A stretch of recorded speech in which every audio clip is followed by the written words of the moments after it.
Hi, welcome to Longevity is the New Wellness. I'm your host, Will Bozeman, and we have a very exciting guest today. Dr. Michael Breus seems to be one of the most exciting people I've met already. The energy in the conversations before has been excellent, so I'm very excited to have this conversation. Michael's also good friends with several people here in the process, so it's been great to catch up on everyone. Just a quick recap, Longevity is the New Wellness for all the listeners. The platform is relative.com, relatyv.com, and that's a longevity medical platform where people can actually track and manage their own health and wellness and their longevity efforts. And again, the podcast is dedicated to that whole topic of people using longevity as the motivation for engaging in health and wellness. And as you know, sleep is one of the pillars of longevity. Yeah. I'm sure you're very familiar with that. We won't jump into that yet. We actually we want to spend a few minutes, if you don't mind, talking about you. Sure. So why don't you, if you feel like you probably do this a million times, maybe give us a great rundown of your career, how you've gotten where you are, and what you do now. Sure. Well, so first of all, thanks for having me on the show. It's a super honor to be here, and I believe in the theme of the show, which is, if you want to live longer, you want to live better. You don't want to necessarily just live longer. And so this is a show where we're going to discuss all kinds of topics like that. So I'm excited to be here. You don't just wake up one day and say you want to be a sleep doctor. It doesn't seem to happen quite that way. So I had a very weird route to get here. So I've been an actively practicing sleep specialist now for approximately 25 years. And I did it in a very unique way. So most sleep doctors, first of all, are medical doctors. So they go to medical school and they usually have a different profession. So they're usually pulmonologists, lung doctors, or ENTs, or cardiologists. On occasion, you might see a family practice or a primary care doctor get involved in sleep. And what you do is you do another fellowship and then a residency to learn all of this information. I did not do that. So I got a PhD in clinical psychology. Which is a very different degree, no medical school, nothing like that whatsoever. I was applying for my very first job.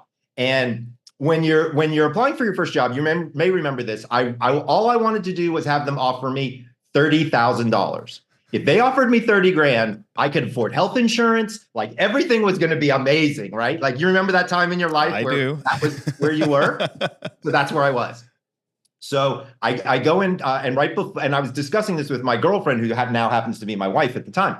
And so I get into the job and I crush the interview, right? I mean, I just level it. And he says, here's what we're going to do, Michael. We're going to offer you $60,000 a year. We're going to give you full benefits, including health insurance. We're going to give you 2 weeks of vacation and 2 weeks of medical leave so you can go to medical conferences and stuff like that. You're going to have a private office. We're going to frame all your diplomas. It's going to be awesome. I was like, this sounds amazing. I can't wait. Where do I sign up? They said, there's one catch. What's the catch? At the end of the first year, you need to take and pass the sleep medicine boards.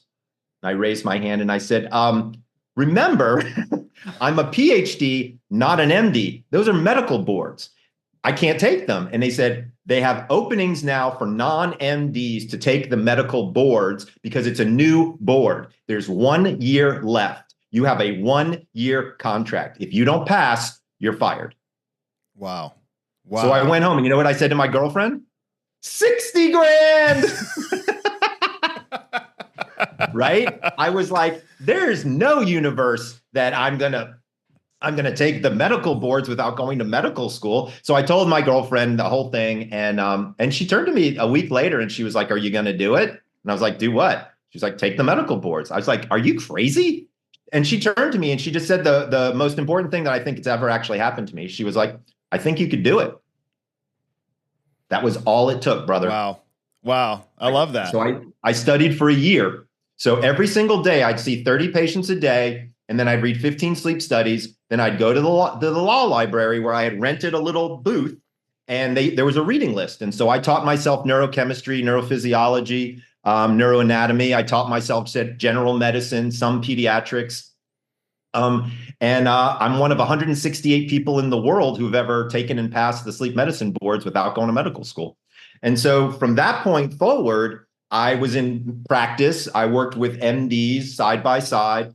They loved working with me because they really just wanted to do the medicine stuff like sleep apnea, and they didn't want to touch like all the weird parasomnias or insomnias or any of the narcolepsy, any of the weird stuff. They were like, give that to Michael, let him kind of figure that out. So I really cut my teeth hard on clinical medicine. I mean, 30 patients a day for 6 years, so it was just like constant, really learned the medicine well. And then, to be honest with you, I got bored because when you're a sleep doctor, you end up having the exact same day 30 times a day. Right. Because what ends up happening most of the time, it's apnea. So for folks out there who want to understand this, number one is if you think you have this thing called sleep apnea, that is a detour from longevity. I can assure you of that. Right. You are going the opposite direction of longevity if you have undiagnosed sleep apnea, or you have sleep apnea because your bed partner told you and you're not doing anything about it. That's really not the way to go. But most labs are apnea shops. And so that's really what they look for. And so I had gotten tired of it and I started my own consulting company teaching doctors how to open up profitable sleep labs, because my thought was doctors are terrible business people. We just are. We don't think that way. Like I think about how to help people, not how to make money from people. Right. And so if you teach doctors how to make money, then we have more labs, which means more people get diagnosed, which means, better world. Better overall. I did that for a long time, and I had some great fun while I was doing it. Also started my own website called thesleepdoctor.com. And so I own all the social properties and all of that. And so I started building this brand, and I was very fortunate. I wrote books. I've been my 5th book just came out last week, so I'm super excited about that. That's actually my first fiction book. Oh, really? So usually I write nonfiction, like teaching people how to sleep and things like that. But this one was a techno thriller, murder mystery, Michael Crichton kind of thing, and all the science is real. It's super fun. I will absolutely read that. And it's called The Sleeper. The Sleeper. Okay. Of course. Sorry, you caught me on that one. Yeah. I actually have your one of your other books. Oh, great. Power of When? Yes, that one actually. Yes. Yep. So I will jump into that. It's actually I'm sitting in my Audible account. Haven't started it yet. You got to read it, bro. It's like a code breaker. So when I wrote that book, I didn't realize what I was writing. I'm going to be very honest with you. I thought it was going to be kind of a fun pop psychology book where you identify your chronotype and it should be interesting. It has turned out to be an incredible communication tool, right? So like I have a whole section on parenting, right? So like when is the perfect time of day to talk to your children about something important? Mm-hmm. I can show you the biology of when that actually occurs. That's the power of when to do something. I can show you the time when your body is ready to exercise. And by the way, it's ready at different times for different types of exercise and different what we call chronotypes. Now, some of your audience may never have heard of the idea of a chronotype, but you actually have and you don't know it. So if you've ever been called an early bird or a night owl, those are chronotypes. And here's the kicker, they're genetic. So you can't force yourself to be an early bird. So many people, they get out there and they're like, I'm part of the 5 a.m. club and I'm gonna get up at 5 a.m. Let me tell you something. 85% of the entire population can't do that. 85% cannot do that, genetically speaking. Wow. They continue to produce melatonin. See, it's all about when does melatonin production begin and when does melatonin production end. And that's how we tell chronotypes. So if you're a night owl, melatonin production has a tendency to be later. And when you're an early bird, it has a tendency to be produced earlier. So how do you test for that? How do you find out who's what? So it's actually more simple than you might imagine. I created an online quiz. It's called Chrono Quiz. So anybody out there, it's free. Go to chronoquiz.com. It doesn't take long. It takes about 3 minutes. And once you figure it out, you fall into one of 4 chronotypes. So historically, we knew there were early birds, people in the middle, we called them hummingbirds. I'm not sure why. It seems like a really stupid name, but that's what we did.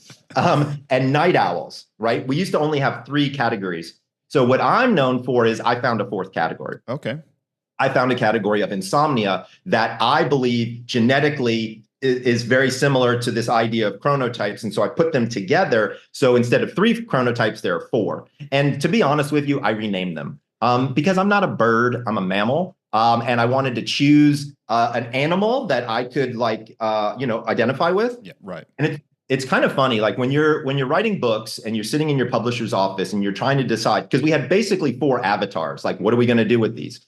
And like, should they be crystals? Should they be colors? And I was like, I want them to be animals. And so everybody thought that was a good idea. But here's the thing. Nobody wants to be a porcupine. You know what I'm saying? Nobody wants to be a platypus. So I had to find animals that people wanted to be and that represented the chronotypical circadian rhythm behavior. Right. So early birds are now lions because who wouldn't want to be the king or the queen of the jungle, right? And they have the tendency to get up early, wake up early. These are kind of my COOs. These are like the organizers. These are the people who send you that email at like 4:30, 5 o'clock in the morning, and you're like, oh, why is my boss awake? Right? That they're a lion, okay? But once you know that, you can work with that in a very appreciable way. So as an example, let's say that you know that your boss is a lion, likes to get in early, likes to get things done early. You actually now know what time to ask for a raise.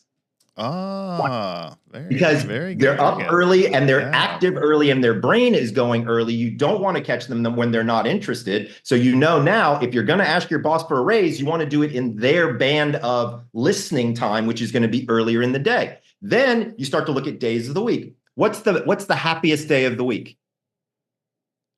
Friday. Okay, yeah, making sure. Right? Because it's the weekend. So now, if you know that your boss is one of these super early people, you know if you go to work early on a Friday morning before work and catch your boss there when the office is quiet and it's just you and your boss, guess what? You have about a 7 times better chance of getting your point across because he's open or she's open and listening. You know that they are open and listening. And if you're a lion, now's the time to pounce. There you go. Now, you might be in the middle, which is what we call a bear. Bears run a little bit about 90 minutes later than lions. So instead of getting up at like 5:30, 6 o'clock, they like to get up at like 7:30, right? And they also, and by the way, being the bear is the best. I wish I was a bear. The whole world works on a bear's schedule, right? So that 9 to 5, it's perfect because that people like to get up around 7:30, like that bears like to go to bed around 10:30. So it works really, really well for kind of society. I am what's called a wolf, which is a night owl.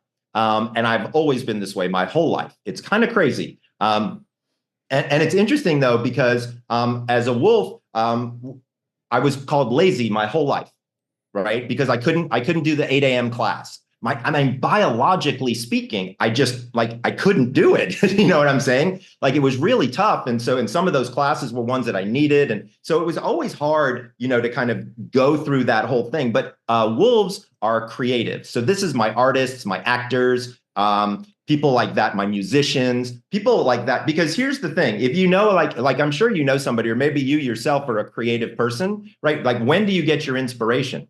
It's not 2 o'clock in the afternoon. It's 2 o'clock in the morning. Usually, right? Yep. Right. And I have a habit of going on walks late at night. It was been for probably 5-6 years. I would go out at 10:30 at night and go for an hour-long walk. Just without music, just to think. Yep. And I would actually, you're a wolf. Yeah. So I still do that. I just, with family and kids, it's harder to get away on the evenings like that. But I still stay up late and get work done, So I feel that same drive for that. And again, that was a lifelong thing for me too. As soon as I was in it's genetics. Yeah, high school, middle school, I was up till midnight, even when there's nothing else to do. Like, parents won't let you watch TV. I'm still up doing something. I'm still up, messing with a project or toys, writing, reading a book or something, right? So yeah, that's always been my life too. And then the fourth category, which is the one that I discovered. So far we haven't said anything new, right? Early birds, night owls, people in the middle. My category is the insomnia group. And I call them dolphins. And so we chose dolphins because number one, dolphins are super cool. Yes. Like they're just cool animals. But dolphins sleep unihemispherically. So half of their brain is asleep, while the other half is awake and looking for predators, because they're always swimming. Right. And so I felt like that kind of represented insomnia, right? The people who are never quite asleep. You know what I'm saying? Like they're asleep and then they're not, and they're asleep and they're not. And so dolphins represent that. And to be fair, that group of people, they have an anxiety issue. There's something going on there that's sort of bubbling to the surface that makes them overall kind of an anxious person. And they're very much like the lions. They like to get up early. They like to do their emails early and things like that. But they don't have the confidence level that a lot of these lions do because of this level of anxiety. They're always questioning themselves. Did I do it right? Did I not? Things like that. And so you fall into one of these four categories because of when your melatonin goes on and off. Okay. And that's the magic of the whole thing. And so what we've done now is we've taken studies from around the world, actually over 250 studies, or 20 studies are in the book. And because people study chronotypes all over the world. And so we were able to culminate all of that data and basically create a timeline or a clock for each one of the chronotypes. Wow. So you take the quiz, and then it's kind of like a choose your own adventure. You can go to any part of the book that you want. By the way, most people go to the first chapter of sex. That is the number one chapter that appears to be read, is what is the best time for sex? And we can talk about that, but people almost always go there. And then you can start to plan your day. Like, I'm not telling you to do anything other than move an activity from one time zone to another time zone in your day. And you will find that because your hormones are naturally at a peak that you use during that activity, you're going to do that activity better.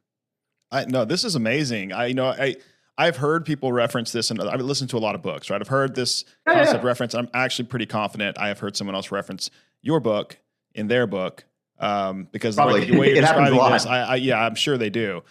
This is very exciting. So you mentioned a couple of things I want to touch base on here for everyone. Obviously, everyone's neurotransmitter setup is different. Absolutely. And so maybe tell us if you could explain why. Obviously, sleep is very, very important, but when it comes to this regular routine of health and longevity. In my book, Longevity is the New Wellness, I'm not a sleep expert, but I did study enough of the literature to try and get some ideas of how to incorporate the concept in for longevity. But one of the things I noticed is there's not, more is not better, right?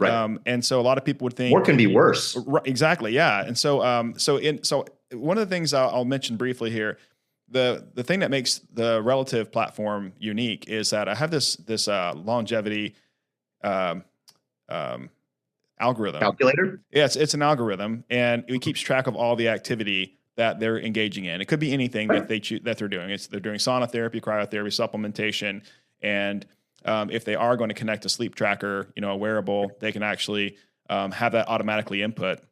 Oh, great. But, so it tracks it, but then we're doing blood testing before and blood testing after, and we're doing the age, biologic age reduction is the objective here, to see if we can actually get their biologic age to start testing younger.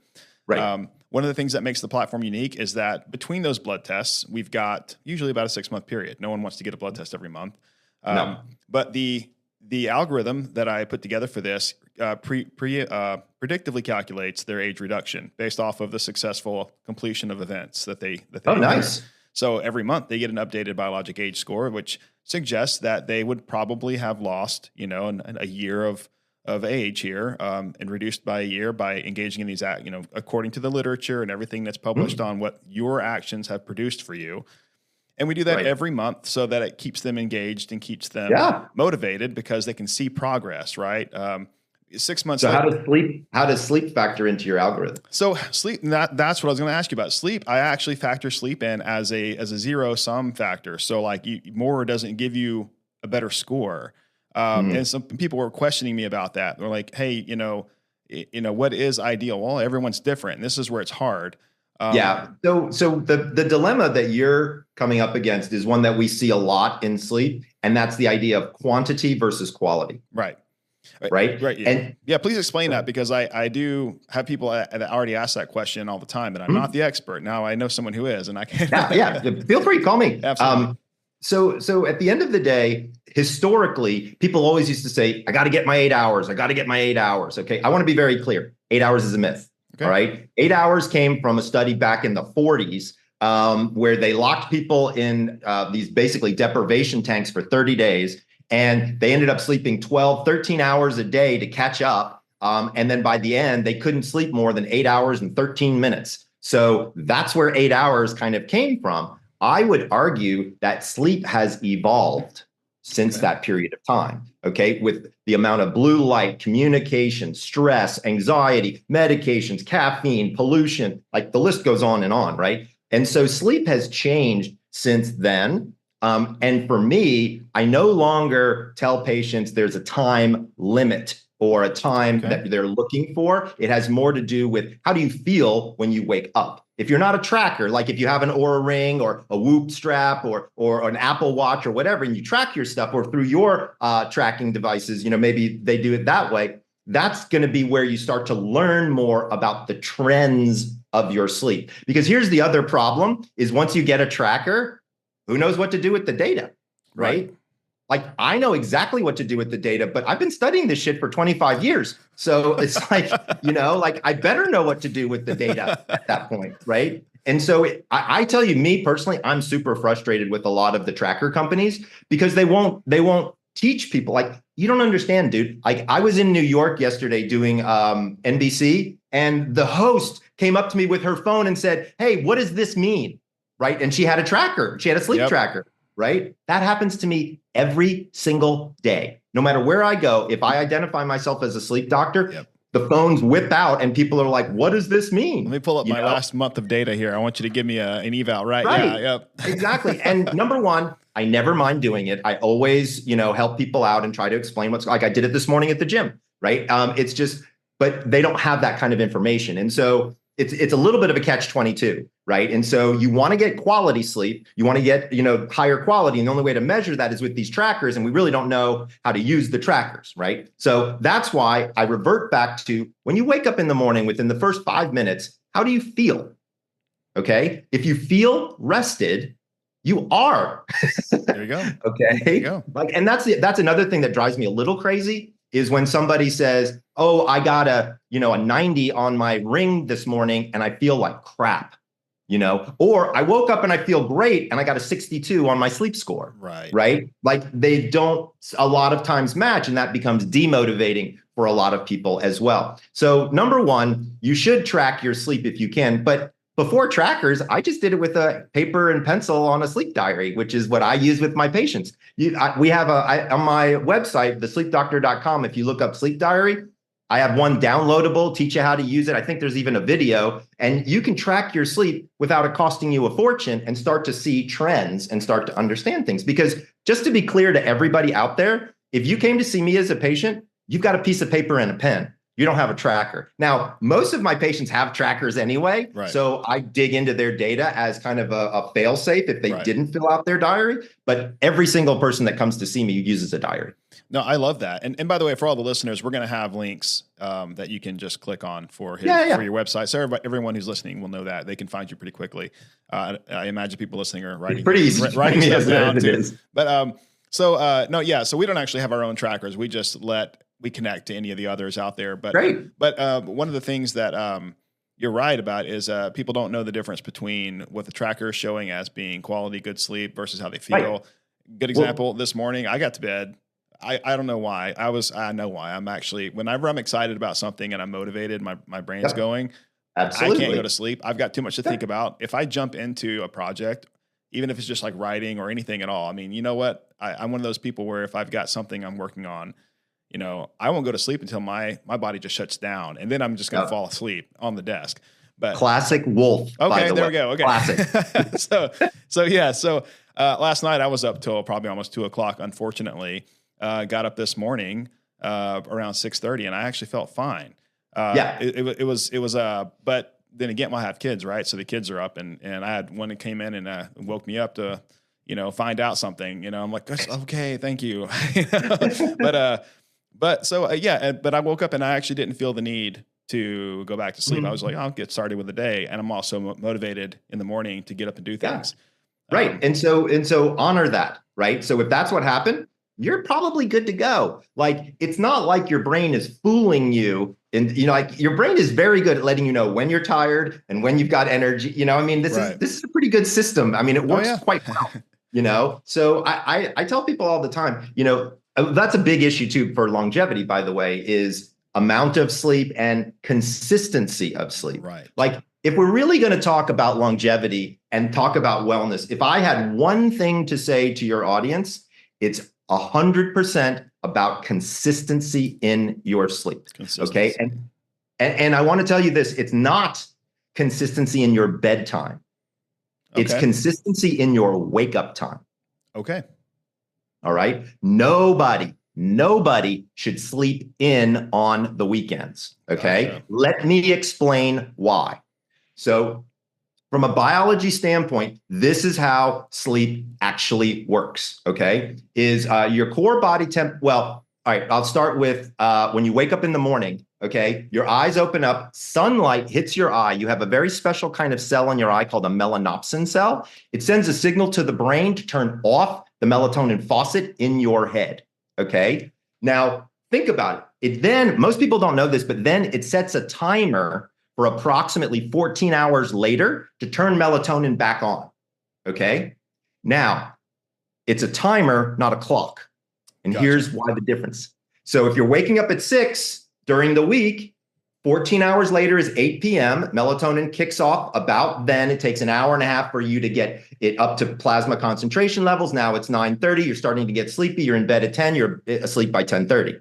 If you're a lion, maybe that actually moves a little earlier. If you're a wolf, that moves a little bit later. Okay. But let's say instead of waking up at 6, you woke up at 8. Melatonin now doesn't kick off until 10 o'clock at night. Huh. So that's a problem, right? Absolutely. So the time in which you wake up determines when your melatonin starts that evening. Okay. So the earlier and more consistently you get up, the more consistent in the nighttime that your melatonin starts, and that's how you fall asleep at night. Okay. So everybody that sleeps in, it's so crazy. Everybody that sleeps in on Saturday morning is totally screwing themselves up. Well, I know. I love that. That's such a simple, it's so simple. I mean, so simple. It probably took a lot of work and research to figure that out, No, it did. Time, but I mean, but it's such a simple concept, to know that that's all you have to do. That's it. That's all you have to do. The next big area that I talk about with people from a longevity perspective is actually caffeine use, right? So we know that caffeine is kind of not friendly for sleep, right? But it's part of the American diet, whether we like it or not. It has no nutritional value, but it's there. So we have to kind of think about it. How do we use it? How do we deal with it? And how do we make sure that it doesn't mess up our sleep? So there's two real interesting aspects to this. So first of all, in order for a brain to wake up, you have two hormones that really fire off. One is cortisol, the other is adrenaline. Okay, so these are the like wake up hormones. These are the fight or flight hormones. These are the things that really generate, because you're in a pretty comatose state. You need something to dig you out of that. Right. Most people, when I talk to them, the first liquid that touches their lips in the morning is coffee or caffeine, right? And so here's why that's a bad idea. Is if you compared adrenaline and cortisol to caffeine, it's like comparing cocaine to weak tea in terms of how stimulating it is. So when you add caffeine to a brain that's already got cortisol and adrenaline in it, it doesn't do anything. If you talk to the people who drink coffee as their first thing, they never have one cup, ever. They have 2, 3 cups. But if you just waited 90 minutes after you open your eyes, that's the time frame that the cortisol and adrenaline drops. If you drink caffeine, then it actually goes back in and boosts the cortisol. You actually get more bang for your buck by hydrating before you caffeinate. So what I tell people to do is when you wake up in the morning time, get 15 minutes of sunshine, drink a glass of water, and take 15 deep breaths. It's pretty simple, right? Now, wait your 90 minutes, then have your coffee, okay? Now, there's another side of this, which is when do you stop? Now, if you can stop by noon, I always tell people stop by noon, because remember, caffeine has a half-life of between 6 and 8 hours for a normal, like 35-year-old. But if you're getting older, look, I'm 56 years old. My metabolism isn't as quick as it was when I was 35. So it takes longer for that caffeine to get out of my system, right? Also, keeping that amount down is going to be helpful too, because you'll also get a little bit more bang for your buck. Drinking one cup is probably going to be great for you because you'll still get that oomph that you're kind of looking for. So if you can stop it by 12, that way it doesn't affect your sleep. That's such great advice. Look, I'm guilty. I'll be the first person to say I'm guilty Of course you are. too much caffeine, and I have it into the afternoon too. And almost everybody has that 3 o'clock in the afternoon. They got a couple more hours of work, and then you got to go home. And if you have a family with kids, you got a whole bunch of stuff to do there too. So it's not your day doesn't stop at caffeine really helps. Well, let me tell you about the afternoon, because that's actually got to sleep. It's interesting. So believe it or not, between 1 and 3 in the afternoon, your core body temperature rises up a little bit and causes you to produce a little bit of melatonin. Oh, okay. That's why it has nothing to do with what you ate for lunch. Okay. Like people are like, oh, I had pasta for lunch or pizza for lunch, so that's making me tired. Wrong. It's that melatonin is kicking off. If it's a pretty consistent time that you find yourself getting sleepy in the afternoon, walk outside and get sunshine. Remember, melatonin is not made in the presence of light. That's right. So if you just walk outside and take a 15-minute walk with a glass of water instead of grabbing a Snickers bar, you're going to be so much better off in the long run. All right. No, I love that. I do have this motivation to go outside several times a day. Whenever I'm working, I'm tired of sitting there, tired of being in the office. I get outside and I know you shouldn't stare at the sun with your eyes closed even, but I just look straight up into the sky, let the sun hit my face. Right. And with your eyes closed, it's great. It's good for you. That's how you make vitamin D. Okay. Yeah, no, I love that. And I wake up very nicely after doing that. So, no, I appreciate those tips. Quick question on the difference between people talk about the different phases of sleep. People's trackers are showing their deep sleep cycles. I get asked that question quite a bit. Me too. What's the story with my deep sleep? How can I improve it? Is that the real quote unquote valuable sleep that's doing the cleansing, the healing, the aspect of longevity that's going to actually make a difference in longevity? Is it the deep sleep that matters? And I get that question. So the answer is yes and no. Okay. Of course. This is medicine, right? So that's all the answer is yes and no. There's really 2 phases of sleep that are important for longevity: deep sleep and REM sleep. Okay.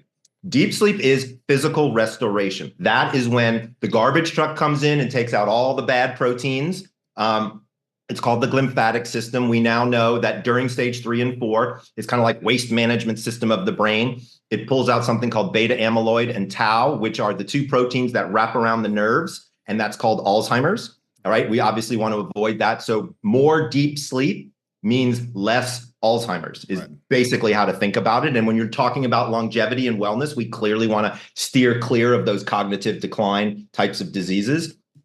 Also, that is where our physical restoration occurs. So that's where the largest bolus of growth hormone is emitted. So that's where our muscles grow. So for folks out there who, like, I'm 56 and now I'm in a phase where I'm trying to eat a lot of protein and gain muscle, because at 56, I don't need to run a marathon, right? Like, that's no longer necessary. Like, muscle and protein is what I need to keep my structure going the way I want to do it. So it's a little bit different that way. Excellent. Well, and you touched on something too. It's more research is going to show that actual weight muscle strength is better for longevity than any of the endurances. Right. You want, and that also increases all your bone density as well. So if you're lifting, exactly. So you're moving towards resistance away from cardio. It's smarter at my age. Now, if you're younger, that's going to be different. But here's the thing: I was really interesting because I was talking about this with somebody in the gym this morning. Is he was like, some days I wake up and I look at my score and it's demotivating, or I don't feel great. And I've noticed that if I force myself to go to the gym that day, I sleep much better that night than if I was demotivated and didn't go to the gym that day, even though I might have gotten crappy sleep the night before. And so what we're seeing here is when you don't get a good night's sleep and you wake up, you don't want to do anything. You don't want to eat right.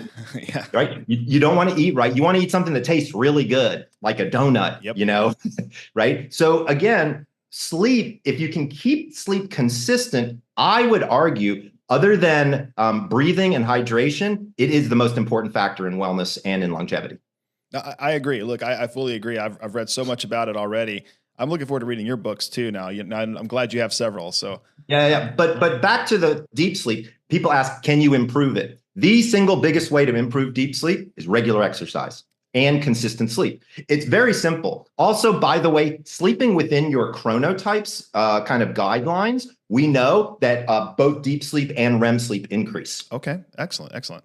So it's really about when do you sleep? And then what are you doing during the day that could potentially help the quality? Remember, quality is really what we're shooting for now, right, of your sleep at night. And I can tell you without any doubt that the research is very clear on this. Movement helps you sleep. So you need to stay mobile. You need to be, getting your 10,000 steps in a day type of thing, or doing something to keep your body that way. Now, if you wanted to improve REM sleep, which a lot of people want to improve that, because REM sleep is your mental restoration. This is where you're moving information from your short-term memory to your long-term memory. You're dreaming, which is what I call emotional metabolism. So dreams are where you take emotions and you actually process them. The reason that people have nightmares and that they're repetitive is because they wake up in the middle of the dream and they stop processing. So then they have to go back to the beginning of the dream and they go until they get scared and they wake up and they stop processing. And so we have treatments now that we can help people with their nightmares so that they can stay asleep and continue to process. Okay, interesting. So we really want people to get both deep and REM as much as possible. So the next question is, well, Michael, is there a pill I can take? Is there what can I do? I have a question here for supplementation. What do you advise, right? But go ahead, right? Keep going. So when we think about that, here's my theory, and I'm going to be honest with you. I'm not sure anybody else subscribes to my theory.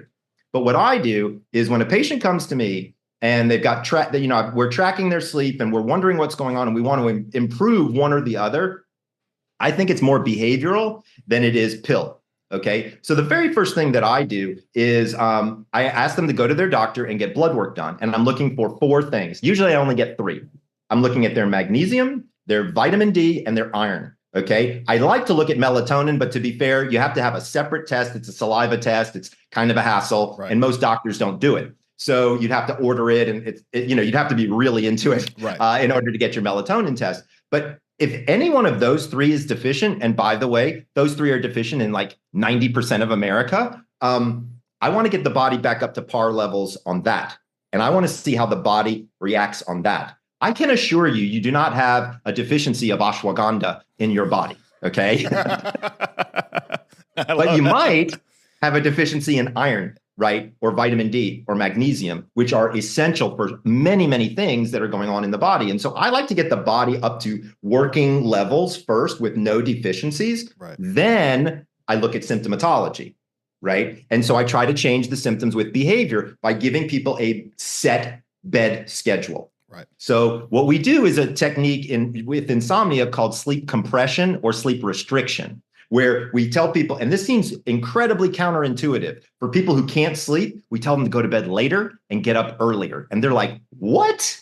Like, are you kidding? Like, I barely sleep as it is. And what happens is they don't sleep during the daytime. So let's say I tell you to go to bed at midnight and get up at 6. Okay. You take no naps during the day. You do this for about a week.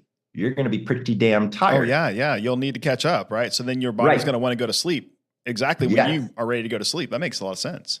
Yeah. So you build up sleep deprivation so that it becomes so overwhelming that they hit it and they stay there, right? And if I can get somebody, because most of my patients show up and they're like, if I could just get 6 straight hours of sleep, I would kiss you. And we get them there. It's not as hard as you might imagine. I start them out 5 hours. Do they kiss you?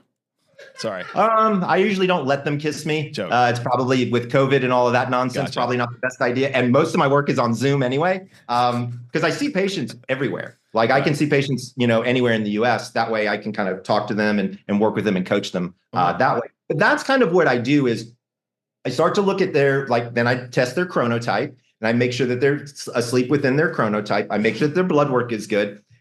To be honest with you, 60 to 70% of the time, if I do that with the sleep compression, they're fixed. Wow. I don't need anything else. I was scrolling through Facebook last night, just checking on friends and whatnot.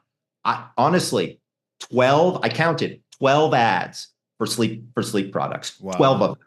Okay. And every one of them was basically the same. They all had the wrong amounts of the ingredients. For folks out there, if you actually need melatonin, which by the way, very few people do, you need it for jet lag, you might need it for shift work, or if you're my age or older, I'm 56, we do see melatonin production begin to slow as we get a little bit older. So for some of my patients, a half of a milligram is what the right dose is. You can't find it in a half a milligram. Okay. I've only seen it in gummies in 3s, 5s, and 10 milligrams. Wow. So what ends up happening is a lot of my older patients are told, hey, you might have a melatonin deficiency, but they're taking 10 times the recommended dose. So they get horrible nightmares because that's what overdosing melatonin does.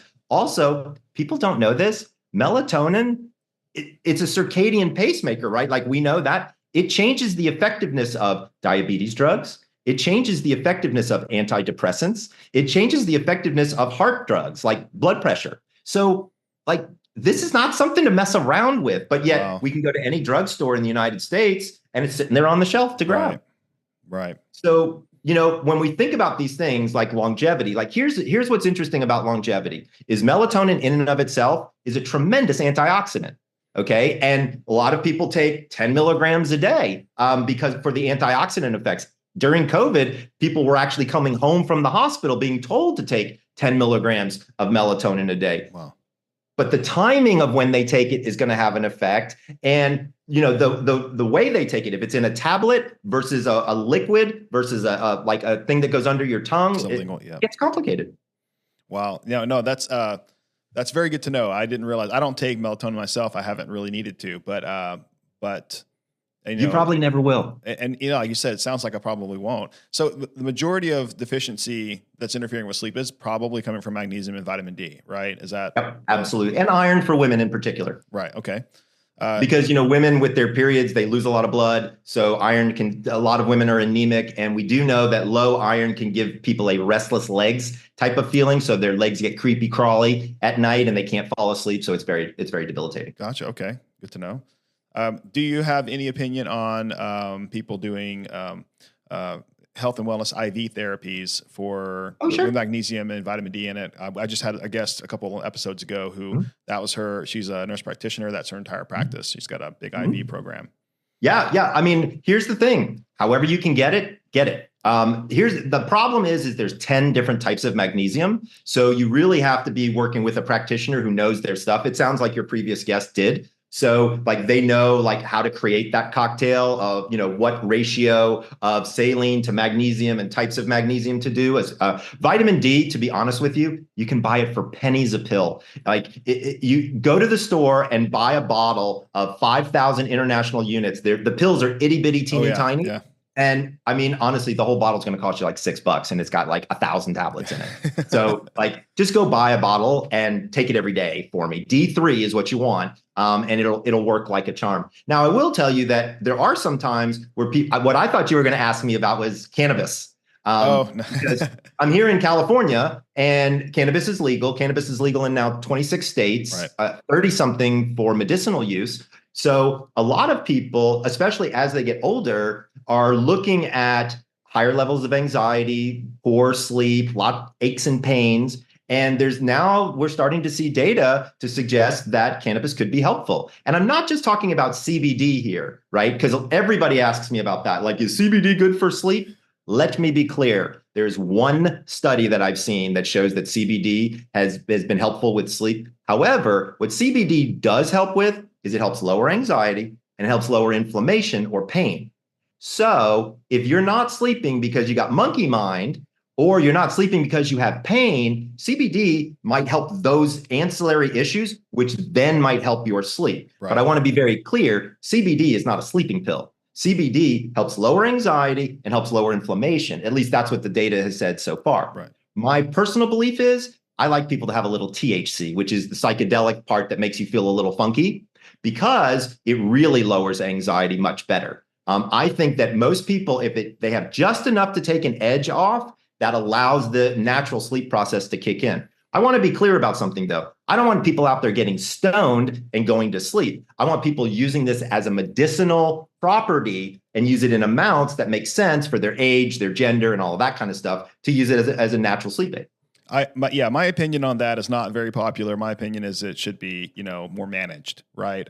Yeah. It's I talk to people all the time I have friends who are in the lobbying world for cannabis, and they're trying to make it more accepted and legal. And I understand it. I understand what their objective is, but my whole suggestion is, well, given it's all the data coming out, there's more and more coming out showing the positive and negatives of this. It would be safer in a regulated environment.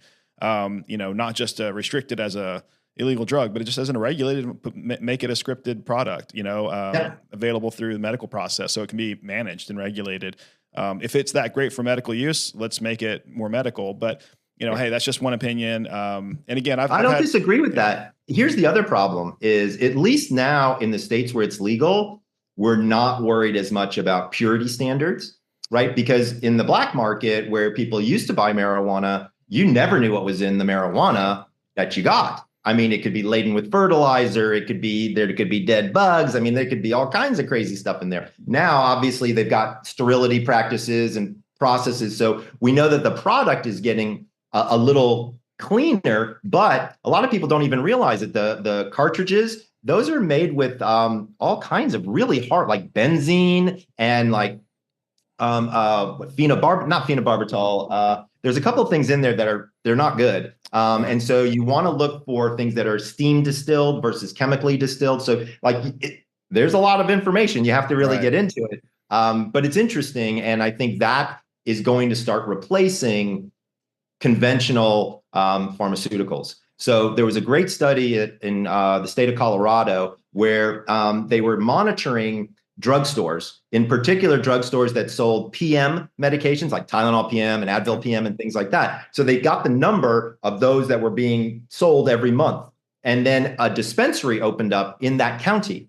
And then they looked at this, and what they found was the number just dropped and dropped and dropped on the PMs. And when a second dispensary opened up in that county, it was like plummeting. People are looking for an answer. An answer for sleep, right? A sleep issue. Yeah, they are.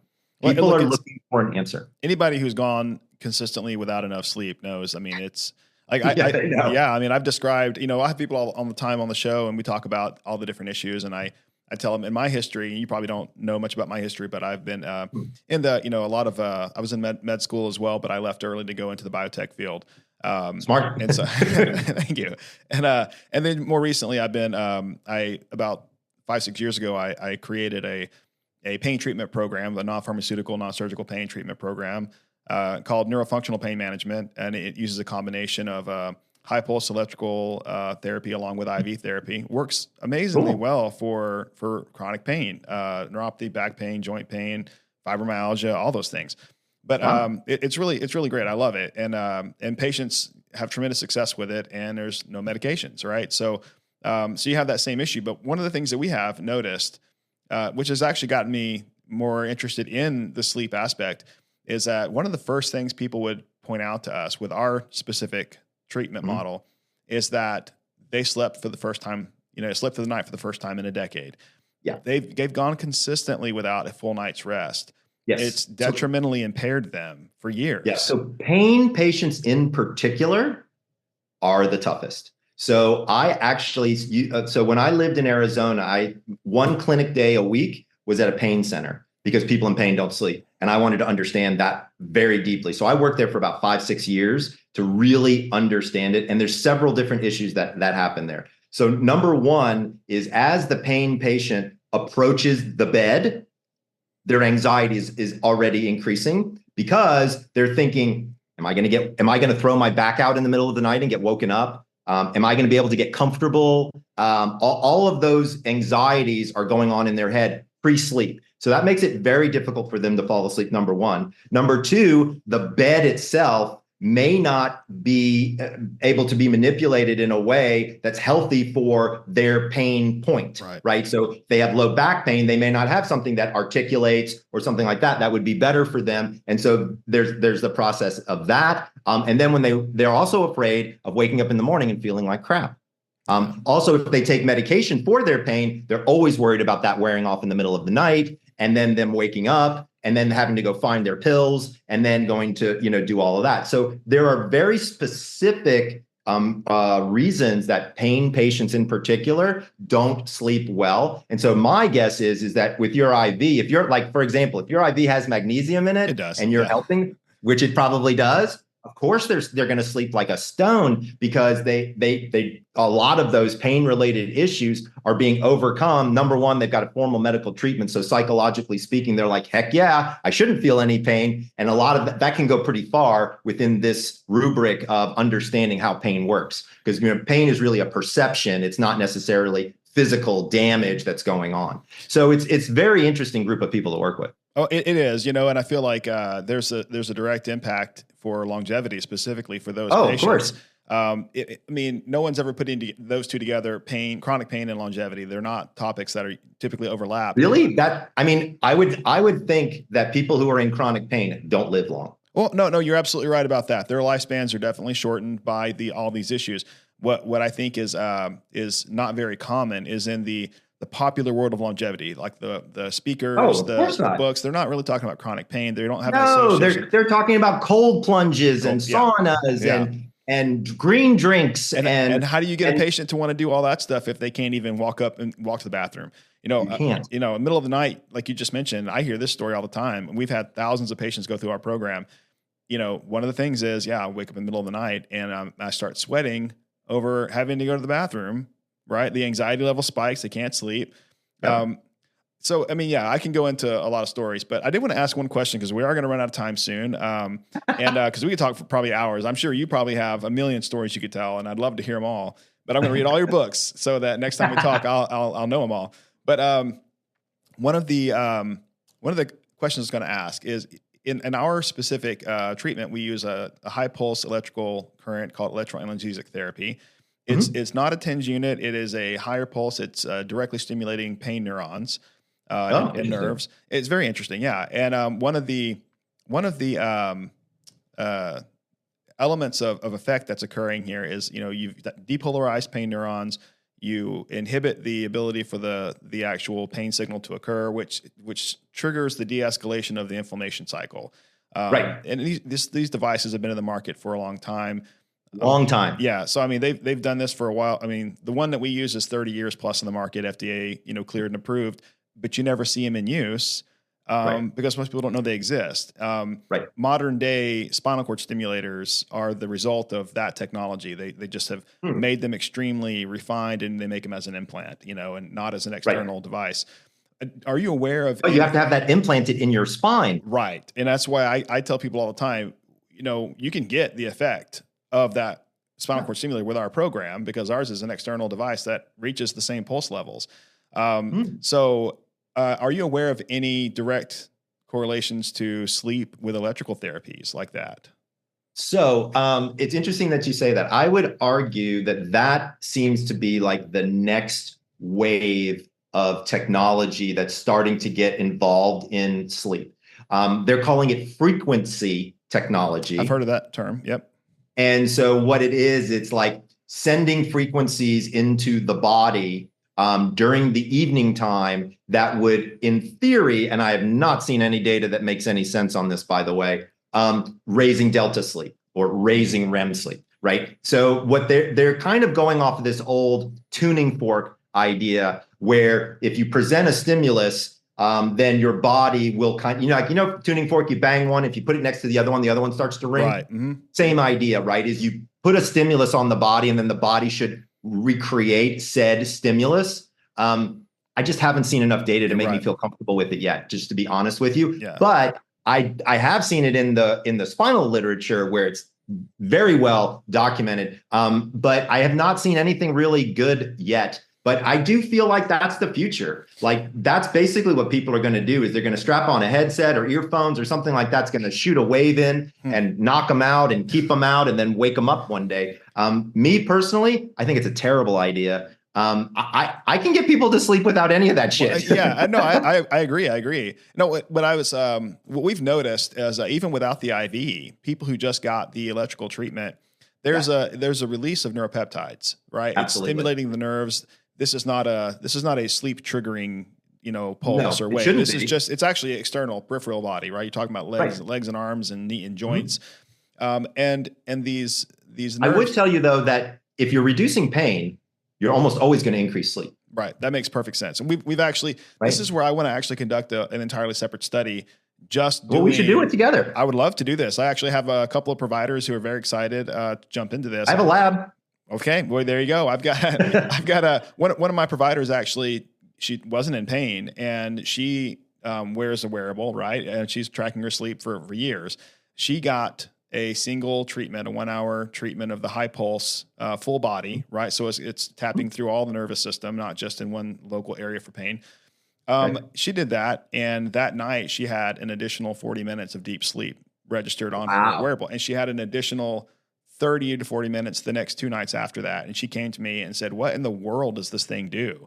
I'm like, "Well, it's just..." So it's physical restoration, right? So let's break it down and make a hypothesis, which would be if she's getting 40 extra minutes of deep sleep, which is a lot of extra deep sleep, that feels like to me the same amount that you would get if you were an active physical participant, right? Like a sport or working out every day or something like that, right? From a muscular standpoint. And so if you're sending electricity through the muscles, right, and the muscles are fatiguing, and then I think it's basically like almost doing exercise. Interesting. Right, in some way, shape, because the muscles are probably contracting with the electrical stimulation on some level. I wish we had more time to go into that. I'll tell you more about that later. But it's actually, in this case, the pulsation is too high for muscles to react, so it's actually only stimulating nerves. So, that's interesting. Yeah. So then, so if it's only stimulating nerves and you're getting increase in deep specifically, she did, yeah, and she's not the only person to say this. Have you repeated the phenomenon? Have you done it with other patients? I'm going to do that. So I'm going to reach out to you after this because we should do this together. I've had a lot of people that want to see the result of this, but I've been promoting this idea for a while that this basic therapy could actually be great for longevity for this purpose. One of which is for the additional sleep that deep sleep that would occur. Yeah. But, I mean, anything that you can do that can reduce pain in people with chronic pain is almost assuredly going to increase sleep because those patients are so sleep deprived. They get such shitty quality sleep to begin with that just the reduction in that pain stimulus would give you better looking data. Like it would give you better looking delta waves, just because it's not an alpha that's on top of it. Right. So there's a lot of cool stuff in there. But yeah, let's wrap after the pod. Look, this has been an absolute pleasure, and you are a blast to talk to, by the way. Everyone listening, this is Dr. Michael Breus, Ph.D., sleep expert, and his website is thesleepdoctor.com, right? Yep. And same with all the social properties. So you can find me on The Sleep Doctor at Facebook or Instagram, even TikTok, believe it or not. Okay, excellent. And you'll find him everywhere in his bio. He's been on a million everywhere. You'll find him, right? It's easy to find you. And excellent books that you've written too. I recommend everyone go out and buy a few of those as well and get started. Again, you're listening to Longevity is the New Wellness. You can reach out to me for any questions you have, topics you want to hear about. It's willbozeman.com and also relative.com, relatyv.com. Dr. Breus, thank you so much for being on the show today. Absolutely, bro. This was awesome. Absolutely. I can't wait.